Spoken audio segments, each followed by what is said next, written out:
Essa semana o podcast Comexflow conversou com Gesualdo Silva, diretor-presidente da ABTP, Associação Brasileira dos Terminais Portuários. Em nosso bate-papo conversamos sobre um dos assuntos que está tendo bastante repercussão em nosso setor, a disputa do STS-10. Falamos também sobre outros assuntos relevantes, entre eles os desafios dos portos brasileiros. A ABTP é uma associação civil sem fins lucrativos, com sede em Brasília. Com sua representatividade forte, representando mais de 200 terminais portuários em 22 estados, que movimentam cerca de 90% de carga gerada pelo comércio exterior brasileiro. Então fique ligado e acompanhe o podcast Comexflow.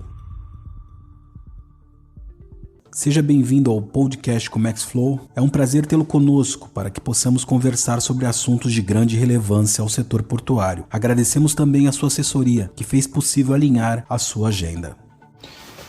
Bom dia, Luiz. É um prazer estar aqui em nome da ABTP para conversar contigo um pouco sobre o setor portuário, com você e seus ouvintes, né? A Associação Brasileira de Terminais Portuários é a associação mais representativa do setor e atuamos em nome de nossas associadas, né, em todos os temas envolvendo essa área, que é uma área crítica para o Brasil, de soberania nacional, visto que mais de 95% do comércio internacional passa por essa área. E vamos ter a oportunidade de falar aqui sobre os desafios do setor e também sobre questões concorrenciais, onde nós poderemos conversar um pouco também sobre a questão da licitação do STS-10 no Porto de Santos. Vamos falar sobre o caso do STS-10. Sabendo que a ABTP realiza o trabalho participativo na defesa direta dos interesses dos titulares de instalações portuárias, tendo em vista essa atividade, a associação não estaria correndo contra os seus próprios interesses e princípios, uma vez que o futuro arrendatário do STS-10 fará parte da associação? Então, Luiz, de forma alguma, né? O objetivo da ABTP é justamente procurar manter o setor portuário equilibrado, notadamente com relação aos pilares da segurança jurídica, da liberdade econômica e da agilidade e eficiência da gestão. Quando um desses pilares corre o risco, a ABTP precisa atuar em defesa de todos os seus associados, mas como a ABTP é a associação mais representativa do setor, ela fala assim em nome do setor. Então, no caso especificamente aí do STS-10, o posicionamento da ABTP não é contrário à existência do STS-10, não é contrário também a uma possível verticalização, né? Acordo entre empresas, não é isso. A posição da ABTP é justamente contra uma falha de mercado que está havendo, em que um grupo específico já tem uma dominância no Porto de Santos, e se esse grupo entrar nesse processo licitatório, ele vai fechar o mercado de Santos na área de contêineres. Não haverá uma concorrência. Haverá sim a criação de um monopólio local, o que não é de forma alguma adequado, né, ao comércio. Então, não somos contrários ao STS-10, haverá sim, né, um ganhador do STS-10. Agora, com relação à BTP, o principal interesse da BTP é esse. Agora, em função dessas suas atuações, é que empresas se associam ou não em função, né, dos entregáveis que ela faz. Então, com relação a isso, estamos tranquilos. A associação é uma associação mais longeva do setor. Nós já temos aí 33 anos e atuamos fortemente nos principais momentos do setor, como o marco, né, do setor portuário, com a Lei 8.630, depois com a Lei 12.815, lá em 2013, e o decreto regulamentador. Grandes empresas do mercado de transporte marítimo de contêineres mundial, os chamados armadores, têm passado a administrar muitos terminais portuários, também no Brasil, onde terminais vinculados a esses armadores já movimentam mais de 40% dos contêineres, chegando aos assustadores 98% em algumas regiões. E o número tende a crescer em razão da possibilidade de participação em licitações de terminais, em consequência, possíveis aquisições. Podemos considerar que isso não significaria uma tendência mundial? Como a ABTP vê essa questão? Luiz, essa verticalização, essa participação, né, dos armadores em terminais portuários Sim, existe no mundo todo, como também existe no Brasil, como também existem terminais independentes, pertencentes a grandes grupos empresariais. No Brasil mesmo nós temos aqui empresas internacionais que têm terminal, por exemplo, lá em Paranaguá, que pertence a um grupo internacional que tem mais de 30 terminais no mundo todo. Nós temos outros grupos que atuam assim. Então, também armador ter terminal, tranquilo, a ABTP não vê problema nenhum nessa questão da verticalização. A questão posta no Brasil é que nós não temos um número ideal de armadores para que haja uma concorrência entre eles. O que está acontecendo aqui no Brasil é que um grupo de armadores, basicamente 2 armadores, e unidos em alianças, eles é que estão pegando todos esses terminais. Já tem 7 caminhando para 8 terminais. E isso faz com que todas as cargas containerizadas só vão para os terminais desses players, tirando do mercado outros terminais de bandeira branca. O mercado está sendo fechado, não está havendo mais concorrência, porque as cargas todas estão indo somente para os terminais desses armadores. E isso cria-se um monopólio. Então, o que a ABTP está falando é uma falha de mercado que está possibilitando, num futuro breve, a existência de monopólio na exploração portuária. É esta a questão. Mas ser verticalizado, não ser verticalizado, você vai em outros países, existem também o que existe no Brasil, só que são terminais verticalizados com vários armadores. Então existe uma concorrência entre eles. O que nós estamos falando aqui no Brasil é que o que está acontecendo é um fechamento dessa concorrência. Não podemos deixar isso acontecer. Se vier outros armadores também para participar para todos os terminais, haverá uma concorrência entre eles. A concorrência privilegia quem? A carga. O Brasil tem a carga e ela precisa desse meio de transporte. Então é necessário que o Brasil fomente que haja uma concorrência entre eles, tanto na operação, justamente para que a carga possa ter uma escolha melhor e fazer opção na relação custo-benefício. É essa questão que está sendo colocada. O senhor acredita que as práticas de preferência aos terminais pertencentes aos armadores, a self-preference, restringe uma livre concorrência à disputa de mercado? E a longo prazo, que essas referidas práticas se tornem abusivas, tendem a se agravar, podendo resultar em uma dominância sem precedentes do mercado de transporte marítimo de containers? Luiz, então, até fazendo um link com a resposta anterior, qual é o problema hoje no Brasil? 90% das cargas containerizadas vêm para o Brasil ou saem do Brasil através dessa aliança 2Ms. Então, são justamente 2 armadores que fazem isso. E são esses 2 armadores que estão adquirindo terminais. Já tem esses 7 caminhando para o 8º terminal aqui no Brasil. Essa prática de self-preference, ou seja, direcionam diretamente a carga para os terminais dele, independente se os outros terminais, vamos dizer assim, bandeira branca, oferecem um preço melhor ou tem uma produtividade menor, isso faz com que eles não recebam mais carga. Então, eles vão sim sair do mercado. Se o Brasil tivesse números maiores de armadores trazendo cargas, haveria uma competitividade, e eles também tendo terminais aqui ou não, haveria uma competitividade. O problema maior é porque somente eles 2 são responsáveis por mais de 90% das cargas. Então, vai para o terminal deles. E aí, o que nós estamos falando?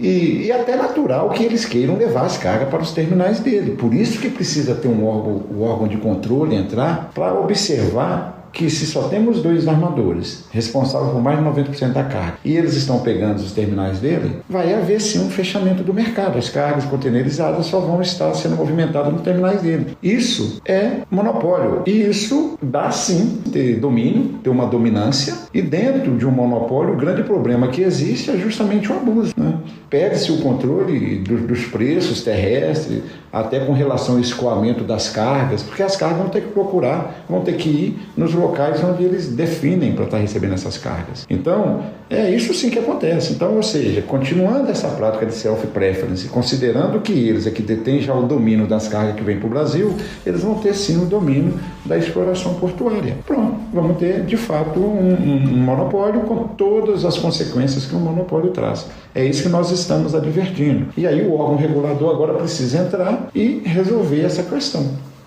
O Porto de Santos, em especial, possui terminais de uso privado, explorados mediante autorização do poder concedente. Damos como exemplo a DP World Santos, que se encontra fora dos limites do porto organizado, na sua margem esquerda, e que hoje tem como acionista majoritário grupos árabes. É fato que o Porto de Santos busca destaque, uma vez que não é mais considerado um porto concentrador de carga. Investimentos estrangeiros continuam sendo fundamentais para a melhora das nossas infraestruturas, falando também na questão da vinda de novas tecnologias?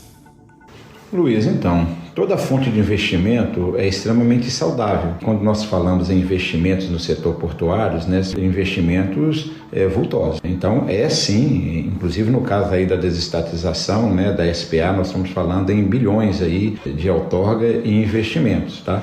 No Brasil, temos privados aí em condições, fundo de pensões também em condições de arcar com investimento, temos no Brasil e a gente vê muitos investimentos sendo feitos. Mas sim, o capital internacional é sempre necessário, não só no Brasil, em todas as nações. No Brasil a gente já tem uma presença boa sim de capital internacional no setor portuário. Nós temos aí chineses que investiram, coreanos, ingleses, você mesmo falou aí, os árabes, né? Então é sempre bem-vindo e os processos licitatórios brasileiros eles são sempre abertos às participações, né? Inclusive esse STS-10, né? Grandes grupos internacionais, como por exemplo o PSA lá de Singapura, até mesmo o grupo aí do Dubai, são possíveis, vamos dizer assim, concorrentes ao processo.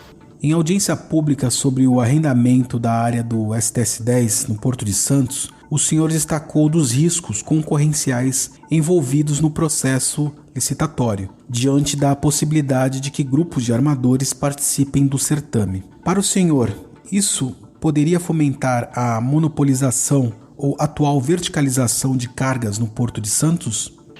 Então, Luiz, na audiência pública do STS-10, nós ressaltamos alguns itens de extrema importância, né? Nós ressaltamos a questão, por exemplo, né, da metodologia utilizada para aferir o nível concorrencial do porto. Não é uma metodologia homologada pelo CAD, foi uma metodologia criada, né, pela EPL para ser utilizada, né, que é o Guia de Análise Concorrencial para Terminais Portuários. E alguns pontos dessa metodologia, como mercado relevante, né, e índice para se ver o nível de concentração, nós questionamos, né? Então, na nossa visão, isso é um erro que está lá na consulta. Um outro problema também que nós identificamos foram as demandas e as capacidades existentes, né, no segmento de contêiner no Porto de Santos. Esses pontos elencados na audiência pública não batem com os levantamentos, com os dados constantes do Plano de Desenvolvimento e Zoneamento lá do Porto, o PDZ, que foi aprovado em 2020, e também não bate com os dados que foram levantados pelo BNDES quando fez a estruturação do projeto de desestatização da SPA, ok? Então, e sim, também nós alertamos para o risco, não de grupos de armadores, todos os armadores, mas nós falamos que a Maersk e a MSC, em consórcio ou em separada, e empresas pertencentes a seu grupo, sim, traz um grande risco de fechamento do mercado em Santos, porque hoje eles já são donos do Brasil Terminal Portuário, que já tem uma área próxima ao do STS-10, e se esse grupo então ganhar o STS-10, eles vão continuar fazendo a prática do self-preference no Porto de Santos. Então, toda a carga, e como eu já disse anteriormente, né, mais de 90% da carga que vem para o Brasil vem através dessa aliança 2M e seus VSEs. No Porto de Santos, cerca de 80% da carga vai para os terminais dele. Resta 20% para os outros terminais, que lá tem mais 3, Santos Brasil, Ecoporto e a DPW, né, como você mesmo falou, e essa quantidade não permite que os terminais trabalhem num nível satisfatório. Eles vão estar trabalhando abaixo do nível mínimo operacional para se manter o terminal ativo. Então, eles vão fechar, né? E com esse fechamento, obviamente, vai ter sim um monopólio desse grupo lá. Então, é essa observação que a BTP fez e não fez sozinha. Tem uma nota técnica do CAD, chamada Nota Técnica 10 do CAD, que fala sobre esse assunto também, e tem também um documento da SEAI, né, da Secretaria, lá do Ministério da Economia, que analisa a concorrência. Então, eles falam a mesma coisa, eles falam desse risco, eles falam que essas práticas de self-preference, eles têm condições de continuar fazendo isso e mais, têm incentivo para continuar fazendo isso, e se realmente houver a licitação do STS-10 e eles vierem a ganhar, né, eles vierem a ganhar essa licitação, a possibilidade deles continuarem dessa prática é grande e o que vai acontecer em Santos, esse fechamento de mercado, vai ser irreversível. Então, é isso que a BTP fala e não fala sozinha. Ela fala com base em dados, né, em levantamentos que suas consultorias fizeram, mas também pelo próprio CAD e a própria SEAI. Agradecemos a sua participação. Gostaríamos que o senhor deixasse suas considerações finais para os ouvintes do podcast Comex Flow. Bem, Luiz, eu agradeço, né, a participação aqui em nome da Associação Brasileira dos Terminais Portuários e só frisando, Luiz, né, mais uma vez, a posição da associação. A associação não é contrária à verticalização. A gente entende que, sobretudo para quem é proprietário da carga, a verticalização pode sim trazer otimização dos processos, uma relação custo-benefício adequada. Não é isso que está em jogo. A BTP não é contra a participação de armadores também em terminais, não é isso que está em jogo. O que está em jogo aqui no Brasil é exatamente aquilo que eu falei. 2 armadores responsáveis por mais de 90% das cargas que vêm para o Brasil, somado com os VSEs, com as outras alianças que eles fazem, e eles estão aumentando o número de terminais aqui e direcionando as cargas para os seus terminais. Como são eles que trazem essas cargas, estão direcionando seus terminais, os outros terminais todos vão acabar e nós vamos ficar na mão deles, desses 2, que saem ao monopólio. Então, é esse alerta que a BTP está fazendo e isso já está acontecendo no Brasil todo, não é só em Santos. Em Santos a situação parou num determinado momento, porque o terminal deles lá, que é o BTP, o Brasil Terminal Portuário, está com seu limite físico para contêineres esgotado, por isso que essa prática cessou. Se eles ganharam o STS-10, eles vão continuar. Mas nós temos os problemas em outros pontos do Brasil e que nós estamos levando ao conhecimento das autoridades para que seja feita uma análise técnica adequada pelos agentes competentes e tomem as medidas que couberem. Então, é essa colocação que eu gostaria de encerrar, mais uma vez agradecendo aqui a participação e nos colocamos à disposição em outras oportunidades. Muito obrigado.